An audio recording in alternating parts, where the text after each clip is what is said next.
धुळे जिल्ह्यामध्ये एकीकडे सिलेंडर भेटत नसताना दुसरीकडे आता शिवभोजन चालकांना गेल्या अनेक महिन्यांपासून या ठिकाणचं जे काही अनुदान आहे ते मिळाल्याने नसल्याने या ठिकाणी ते अडचणीत आलेले आहेत. आपण शिवभोजन जे काही बस स्थानकाजवळ आलो आहोत, बस स्थानकाजवळ त्या शिवभोजन ठिकाणी आलेलो आहेत. आपण सर्व इथं या ठिकाणी अनेक नागरिक हे बाहेरगाव येत असताना या ठिकाणी त्यांना एक जेवणाचा आस्वाद या ठिकाणी अवघ्या 10 रुपयात भेटत असतो आणि हजारो नागरिक या ठिकाणी या शिवभोजनाचा लाभ घेत असतात.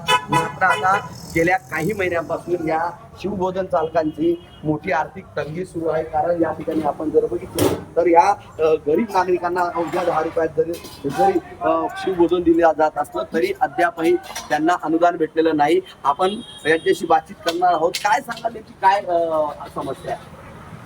गरिबांना एक टायमाला जेवण मिळावे म्हणून महाराष्ट्र शासनाने 10 रुपयात शिवभोजन थाळी योजना चालू केली होती. परंतु सध्या 15 दिवसापासून जे इराण जे युद्ध चालू आहे त्यामुळे एकीकडे सिलेंडर भेटत नाही आहे. तसेच गेल्या 9 महिन्यापासून आम्हाला शासनाकडनं अनुदान न मिळाल्यामुळे सर्व शिवभोजन संचालक हे अडचणीत आले. काही शिवभोजन संचालक तर अक्षरशः केंद्र बंद करण्याच्या मार्गावर आले जातात. तरी शासनाला आमची विनंती आहे की त्यांनी आम्हाला विना अनुदानित सिलेंडर उपलब्ध करून द्यावे आणि आमचं अनुदान जे आहे ते आम्हाला लवकर द्यावे, जेणेकरून आम्ही योजना उर्वरित सुरू ठेवू.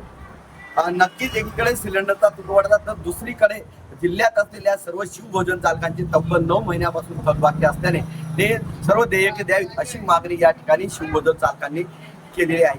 मनीष माथोरे, TV9 मराठी, धुळे.